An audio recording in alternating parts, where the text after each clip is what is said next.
আলাইকুম বন্ধুরা, এই টিউটোরিয়ালে আমরা দেখব আমরা যে গত টিউটোরিয়ালে পোস্ট ক্রিয়েট করলাম, অর্থাৎ ক্যাটাগরি এবং মাল্টিপল ট্যাগ অ্যান্ড টাইটেল সহ যে আমরা পোস্ট ক্রিয়েট করলাম, এই ক্রিয়েট পোস্টটাকে আমরা কিভাবে আমাদের কন্ট্রোলারের এই কোডটুকুকে রিফ্যাক্টর করতে পারি যেন এনি সিচুয়েশনে আমাদের কোড থেকে কোনো বাগ জেনারেট না হয়। এখনও কিন্তু এই কোড থেকে বাগ জেনারেট হওয়ার চান্স আছে, মানে স্কোপ আছে, সেই জায়গাটা আমরা ফিক্স করে ফেলবো। তো চলুন, সর্বপ্রথম আমরা যেটা করবো সেটা হচ্ছে আমরা এই যে এই রিকোয়েস্টটাকে এখানে ভ্যালিডেট করতেছি। আপনারা জানেন যে আমরা যখন কোনো কিছুকে ভ্যালিডেট করি, কোনো ডাটাকে সে ভ্যালিডেট করার জন্য লারাভেল ফর্ম রিকোয়েস্ট ভ্যালিডেশনের জন্য একটা মানে রিকোয়েস্ট হেল্পার দেয়, মানে রিকোয়েস্ট আমরা তৈরি করতে পারি। একটা প্রত্যেকটা রিকোয়েস্ট মানে ফর্ম যখন আমরা সাবমিট দিই, ওই ফর্মটাকে ভ্যালিডেট করার জন্য লারাভেল রিকোয়েস্ট ক্লাস দেয়, সেটা দিয়েও আমরা এই কাজটা করতে পারি। সেটা আমরা কীভাবে করতে পারি, দেখুন পিএইচপি আর্টিসান মেক রিকোয়েস্ট কমান্ডটা হচ্ছে মেক রিকোয়েস্ট অ্যান্ড দেন আপনার রিকোয়েস্টের নাম। তো আমাদের রিকোয়েস্টের নাম কি, store store block post request. Suppose ধরেন আমরা নাম দিলাম এরকম store block post request, store block post না দিয়ে আমরা দিলাম স্টোর পোস্ট রিকোয়েস্ট। তো দেখুন এটা কিন্তু অ্যাপ এইচটিটিপি রিকোয়েস্ট এখানে ক্রিয়েট হয়ে গিয়েছে। তো আমি কি করলাম, এইটাকে জাস্ট হচ্ছে এখানে ওপেন করতেছি, স্টোর পোস্ট রিকোয়েস্ট। দেখুন আমাদের এটা কিন্তু ওপেন হয়ে গিয়েছে। তো এইখানে দেখুন আমাদের কি করতে হবে, জাস্ট অথরাইজ কি করবেন, ট্রু করে দিবেন। দেন এইখানে আপনার কি করবেন, আপনার যেই ভ্যালিডেশন অ্যারেটা আছে এখানে কাট করে জাস্ট এখানে পেস্ট করে দিবেন, আর কিচ্ছু করতে হবে না। এটা কাজ এখানে শেষ। দেন আপনি এখানে কি করতে পারবেন, এটা এখান থেকে রিমুভ করে দিবেন। অ্যান্ড দেন এই যে আপনার যে ভ্যালিডেশন ইয়াটা আছে স্টোর ব্লক পোস্ট, এটাকে আপনি এখানে কি করবেন, স্টোর পোস্ট রিকোয়েস্ট, অর্থাৎ এটা এখানে আছে। তো এই নামটা দেখুন অনেক বড় এখানে দেখাচ্ছে, তো এই কারণে আপনি এখানে এলিয়াস করে আসতে পারেন। এলিয়াস জাস্ট দিলেন হচ্ছে ক্রিয়েট পোস্ট। তো আপনি এখন কি করতে পারেন, এই ক্রিয়েট পোস্টটাকে এখানে ইউজ করতে পারেন। এখন ধরেন আমরা যদি পেজটাকে সাবমিট দিই without giving any input, just submit দিই, দেখুন আমাদের কিন্তু একইভাবে এখানে কি দেখাচ্ছে, ভ্যালিডেশনটা কিন্তু দেখাচ্ছে। আমাদের এটারও ভ্যালিডেশন আছে, বাট এটার ভ্যালিডেশন ফিল্ডটা আমরা নিচে দিই নাই, তাই জন্য এখানে দেখাচ্ছে না। ইনভ্যালিড ক্লাসটাও দিই নাই, সেই জন্য কিন্তু এটা দেখাচ্ছে না। তো এটা চাইলেও আমরা এখানে ভ্যালিডেট দিয়ে দিতে পারি। তো চলুন আমরা ভ্যালিডেশনটা এখানেও দিয়ে দিই। জাস্ট ক্যাটাগরির নিচে আমরা দিব, এটা সিলেক্ট এই ডিপ আমি এখানে দিচ্ছি। অ্যান্ড দেন ভ্যালিডেটটা হবে হচ্ছে ক্যাটাগরি। অ্যান্ড দেন এখানে আমরা ইনভ্যালিড ক্লাসটাকে দিয়ে দিব, আমাদের যে ইনভ্যালিডটা ছিল বুটস্ট্র্যাপ ইনভ্যালিড, এইটাকে আমরা এখানে দিয়ে দিব।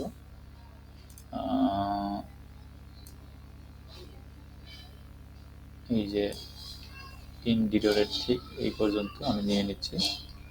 অ্যান্ড দেন এইটা আমি হচ্ছে আমাদের যেই ফর্ম কন্ট্রোল আছে ক্লাসের ভিতরে দিতে হবে, জানেন, কারণ এটা ক্লাসের সাথেই ইকো হবে। আর এটা হচ্ছে নেম হবে। আমরা এগুলো অলরেডি জানি, আমরা পূর্বে দেখে এসেছি, আমি এগুলো বিস্তারিত কিছু বলছি না আপনাদেরকে। এখন ধরুন পেজটা যদি রিফ্রেশ দেখেন, এটা কিন্তু আমাদের ভ্যালিডেশন দেখাচ্ছে।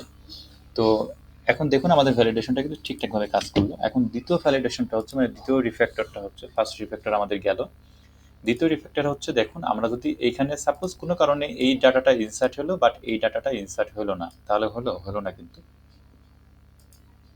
আপনাকে দুইটা টেবিলে ডাটা ইনসার্ট করতে হবে এবং কোনো টেবিলে যেন ডাটা ইনসার্টিং মিস না যায়।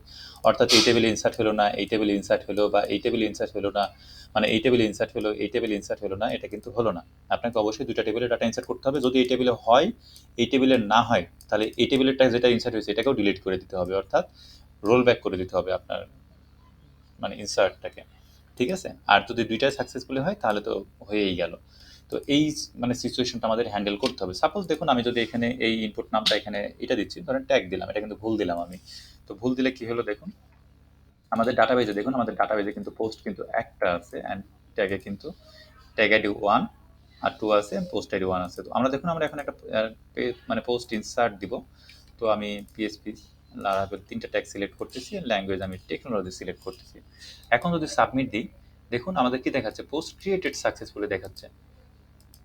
দেখুন এখানে কিন্তু ট্যাগ ইনসার্ট হয়নি এবং এখানেও কিন্তু আমার পোস্ট ইনসার্ট হয়ে গিয়েছে, কিন্তু আপনি ট্যাগ কিন্তু দিছেন, ট্যাগ আপনি দিয়েছেন। তো এই যে ট্যাগ দিলেন কিন্তু ওখানে ইনসার্ট হলো না, তাহলে কি হয়ে গেল, এটা কিন্তু হলো, এটা কিন্তু হলো না। তো এটা আমাদের হ্যান্ডেল করার জন্য কি করতে হবে, এটা আমাদের হ্যান্ডেল করার জন্য যেটা করতে হবে, এটা কিন্তু ইরর জেনারেট করে যে ট্যাগ হচ্ছে যদি না থাকে, এখানে আমাদের ভ্যারিয়েবলের নামই কিন্তু উল্টাপাল্টা, রিকোয়েস্টের সাথে কিন্তু ট্যাগ নেই। এটা কিন্তু লারাভেলের অন্য ভার্সন হলে ইরর জেনারেট করতে, আমরা লারাভেল 10-এ কাজ করতেছি বিধায় লারাভেল দেখছি ইররটা জেনারেট করলো না। ঠিক আছে, লারাভেল 9 হলেও মেবি এরর জেনারেট করতো। তো যেহেতু আমরা একদম লেটেস্ট ভার্সনে করতেছি, লারাভেল অটোমেটিক্যালি এই এররগুলো হ্যান্ডেল করতেছে। লারাভেল মনে করতেছে যে এটা হচ্ছে অপশনাল ফিল্ড, যে কারণে এটা যেহেতু আমাদের ভ্যালিডেশনেও দেওয়া নাই, ফর্ম রিকোয়ার্ড ভ্যালিডেশনে, যে কারণে লারাভেল ধরে নিয়েছে অপশনাল, এটা ইনসার্ট হলেই হবে। বাট আমরা কিন্তু জানি যে না, এখানে ডাটা ইনসার্ট হতেই হবে, মাস্ট বি হতে হবে। তখন আপনি কি করবেন? তখন আমাদের যেটা করতে হবে, আমাদের এই সমস্ত এইটাকে আপনি ডাটাবেস ট্রানজাকশনের মধ্যে নেবেন। ঠিক আছে, ডিবি ট্রানজাকশন কি করে? ডিবি ট্রানজাকশন যেটা করে সেটা হচ্ছে এই টেবিলে যদি ডাটা ইনসার্ট হয় আর এই টেবিলে যদি ডাটা ইনসার্ট না হয়, তখন এই টেবিলে যেটা ইনসার্ট হয়েছে সেটাকে সে ডিলিট করে দেয়। আর এই টেবিলে যদি ডাটা ইনসার্ট না হয়, এই টেবিলে যদি হয়, এরকম সিচুয়েশন আসবেই না, কারণ এটা মানে সাকসেস রিকোয়েস্ট পাস হবে, মানে এটা টেস্ট কেস পাস হবে, দেন এইখানে যাবে। এটা যদি আগেই ফেলড হয় তাহলে এখানে কখনোই ডাটা ইনসার্ট হবে না। এটা ডিবি ট্রানজাকশন, লারাভেলের ডিবি ট্রানজাকশন এটা মানে কন্ট্রোল করে। তো ডিবি ট্রানজাকশনের ফরম্যাটিংটা হচ্ছে এরকম। আমরা জাস্ট কি করতে পারি, ডিবি ট্রানজাকশন আমরা এভাবেও কাজ করতে পারি। এখানে একটা কলব্যাক ফাংশন নিয়ে, এখানে কলব্যাক ফাংশন নিয়ে আপনি এর ভিতরেও কাজ করতে পারেন। ঠিক আছে, আর এর ভিতরে আপনি কি করবেন, ডিবি ট্রানজাকশনের কাজ করতেছেন, আপনি এর ভিতরে কাজ করলেও কিন্তু এই কাজটা অটোমেটিক হবে। তো এই ডিবি ট্রানজাকশনের মধ্যে যখন কাজ করবেন তখন কিন্তু এখানে কিন্তু রিকোয়েস্ট পাবে না। তো এই জন্য আপনাকে কি করতে হবে, এর ভিতরে রিকোয়েস্ট আপনি কি করবেন, এইভাবে ধরে নিতে পারেন। তখন দেখুন এটা কিন্তু সাকসেসফুলি কাজ করতে হবে। এই যে আপনি ডাটাবেস ট্রানজাকশনের ভিতরে নিলেন, এখন যদি এখানে ডাটা ইনসার্ট হয়, এখানে যদি না হয়, তখন কিন্তু অটোমেটিক্যালি এটাকে ডিলিট করে দিবে, দিয়ে রোল ব্যাক করে দিয়ে ডাটাবেসটাকে ফ্রেশ রাখবে। এটা ডিবি ট্রানজাকশন হ্যান্ডেল করে। দেন আরেকভাবে আমরা করতে পারি, সেটা হচ্ছে আমরা কি নাম রেখেছিলাম, ক্রিয়েট পোস্ট। তো এখানে আমরা একই স্টেপ সামনে যাচ্ছি। তো দেখুন আমরা এটা করে ফেললাম। তো এটা করার জন্য কন্ট্রোল ওয়াই প্রেস করবেন, তাহলে আপনি আবার আগের স্টেপে যেতে পারবেন। তো আমরা এখানে দেখুন আমরা যেটা করব সেটা হচ্ছে ডিবি ট্রানজাকশন আমরা নিচ্ছি। এই যে ট্রানজাকশন নিলাম, দেন ডিবি ট্রানজাকশন ট্রাই ক্যাশ নিব আমরা, ট্রাই ক্যাশ ব্লক নিব, ট্রাই ক্যাশ ব্লক, এই যে ট্রাই ক্যাশ ব্লক আমরা পেয়ে গেছি। দেন এটা আমরা এইখানে দিয়ে দেব, যদি সবকিছু ঠিক থাকে। ঠিক আছে, যদি সবকিছু ঠিক থাকে দেন আমরা কি করব, ডিবি কমিট দ্য ট্রানজাকশন করে দিব। ঠিক আছে, দেন যদি সবকিছু মানে কোনো কিছু ভুল হয় তাহলে আমরা কি করব, ডাটাবেসটাকে রোল ব্যাক করে দিব, অর্থাৎ ডিবি জাস্ট রোল ব্যাক। যে এক্সেপশনের মধ্যে আসে, এক্সেপশনের মধ্যে আসা মানেই কিন্তু আমাদের কি আছে, কোনো একটা জায়গায় উপরে ঝামেলা আছে। ঠিক আছে, তো সেই জিনিসটাকে আমরা হ্যান্ডেল করব। দেখুন আমাদের যখনই একটা ডাটা ইনসার্ট দিতে যাব, যদি ট্যাগ ম্যাগ সেভ না হয় তখন আমরা কিন্তু কি করব, যদি মানে তখনই কি হবে, এক্সেপশনের মধ্যে আসবে, দেন আমরা ডাটাবেসটাকে রোল ব্যাক করে দেবো, অর্থাৎ যে ডাটাটা ইনসার্ট হয়েছে সেটাকে কিছু ডিলিট করে দিবে। দেন আমরা এখানে কি করব, আমাদের কিছু একটা লগ রাখবো। লগে আপনি রাখতে পারেন যে এটা কি জেনারেট করলো। আপনি কি করবেন, টিএইচ দেন গেট মেসেজ, আপনি মেসেজটাও পেয়ে যাবেন। আপনি আরও কিছু দেখতে পারেন, কত নম্বর লাইনে পর্যন্ত এরর আসছে সেটাও আপনি এখানে থেকে দেখে নিতে পারেন। গেট ট্রেস করে, গেট ট্রেস নামে আমরা একটা মেসেজ পাই এক্সেপশন থেকে। দেন আমরা এখানে কি করে দেবো, শো নিউ এক্সেপশন করে দেবো। Show new exception, THRO UGH, show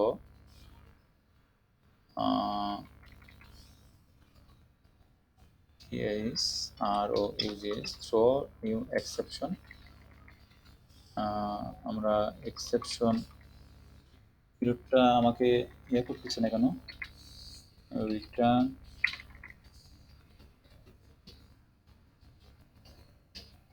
throw, আমার মনে হয় আমি স্পেলিং ভুল করতেছি। থ্রো, হ্যাঁ এই তো আসছে, থ্রো এক্সেপশন। দেখুন আমরা পেয়ে গিয়েছি। তো এখানে রিটার্ন করার দরকার নেই, আমরা কি করবো, থ্রো করবো, throw new exception, and then এটা কি হবে, ইরর প্রসেসিং রিকোয়েস্ট, মানে সামথিং কিছু একটা হয়েছে সেটা আমরা এখানে বলে দিলাম। তো এখানে দেখুন আমাদের কিন্তু এখন কোডটা মোটামুটি ঠিক। তো এখানে ডিবি ট্রানজাকশন হচ্ছে এরকম দিচ্ছে কেন, আমরা একটু দেখে আসি আমাদের ফরম্যাটিংটা কি ঠিক আছে কিনা, আমরা একটু দেখি, গুগল করে দেখি ডিবি ট্রানজাকশন লারাভেল।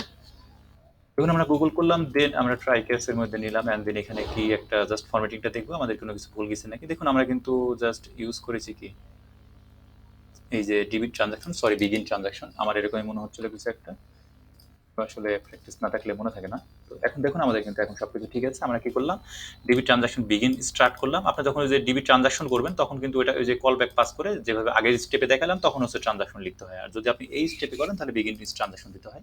তো এখন দেখুন আমরা এখানে কি করলাম, আমাদের যেই স্টেপটা দেখুন আমাদের কি করতে হবে, প্রথমে ট্রানজাকশন স্টার্ট করতে হবে, দেন ডাটা ইনসার্ট করলাম, then everything is good commit করলাম, দেন কিছু হলে রোল ব্যাক করে দিলাম। তো এই স্টেপিংটা দেখুন আমাদের সেই কাজটা করেছি আমরা, ডাটা ইনসার্ট করলাম, ডাটা আরো থাকলে আরো ইনসার্ট করলাম, যদি সবকিছু ঠিক থাকে everything is good, then commit the transaction and then যদি কিছু ঘটে তাহলে এক্সেপশন শো করে দিলাম আমরা। আর যেহেতু এটা কমিট হয়ে যাচ্ছে দেন আমরা এখানে কি করে দেবো, রিটার্ন করে দিব। ওকে, আশা করি বুঝতে পারছেন। তো দেখুন আমাদের কোডটা কিন্তু এখন ফুললি রিফ্যাক্টরড হয়ে গেল, অর্থাৎ এইখানে আর কোনো ভুল নেই, মানে একটা বেস্ট প্র্যাকটিসের কোড হয়ে গেল। এখন আপনি এই কোডগুলো অন্যান্য যে কোনো জায়গায় সেভ করতে পারেন, এখানে কল করতে পারেন, সেগুলো আপনার ব্যাপার, সেগুলো আপনার ডিজাইনের ব্যাপার। বাট মানে প্রসেসটা এরকম, আপনি যখন একই সাথে অনেকগুলো টেবিলে ডাটা সেভ করবেন লারাভেলে তখন যেন সব সময় ডাটাবেস ট্রানজাকশন ইউজ করেন, এটা মাথায় রাখবেন সব সময়।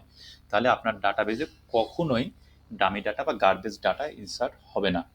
ঠিক আছে, তো এইটা হচ্ছে আমাদের বেস্ট প্র্যাকটিস। তো চলুন আমরা এখন আবার এগেইন একটা ডাটা ইনসার্ট করে দিয়ে আসি। তো আমরা যদি ডাটা ইনসার্ট করি, দেখুন ধরেন আমরা এই যে ফেকার দিয়ে আমরা আবার ডাটা ইনপুট দিলাম, দেন এখানে তিনটা দেখুন সিলেক্ট হয়ে গেছে, একটা টেকনোলজি সিলেক্ট হয়ে গেছে, দেন আমি যদি সাবমিট দিই দেখুন আমাদের কিন্তু আর একটা ডাটা ইনসার্ট হয়ে গেল।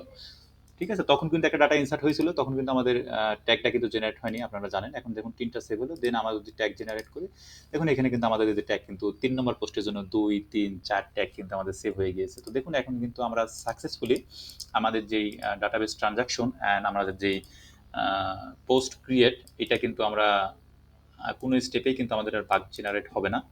তো এইভাবে আমরা হচ্ছে আমাদের গুড প্র্যাকটিসগুলো লারাভেলে করতে পারি। আপনারা এইভাবে সবসময় প্র্যাকটিস করবেন। এভাবে প্র্যাকটিস করলে আসলে কোডে ভুল হওয়ার সম্ভাবনা কম থাকে এবং কোডগুলো দেখতেও সুন্দর লাগে। দেখুন কোডগুলো দেখতে কিন্তু চমৎকার লাগছে। আর আরেকটা কথা সেটা হচ্ছে আমরা রিকোয়েস্ট দিয়ে কিভাবে, মানে রিকোয়েস্ট হেল্পারের মাধ্যমে কিভাবে, ফর্ম রিকোয়েস্ট হেল্পারের মাধ্যমে কিভাবে আমরা ফর্ম ভ্যালিডেশন করতে পারি এটাও আমরা শিখলাম, অর্থাৎ কোড রিফ্যাক্টরিং কিন্তু আমাদের সাকসেসফুলি ডান হয়ে গেল। তো নেক্সট টিউটোরিয়ালে আমরা এই যে ট্যাগ ইনসার্ট করলাম এই ট্যাগটা আমাদের যেই টেবিল আছে, অর্থাৎ এই টেবিলে ট্যাগটাকে কিভাবে শো করাতে পারি সেটা দেখবো, অর্থাৎ এই পোস্টের ক্যাটাগরি দেখবো, দেন এই পোস্টের ট্যাগ দেখবো। তো ধন্যবাদ, নেক্সট টিউটোরিয়ালে আমরা এটা দেখবো।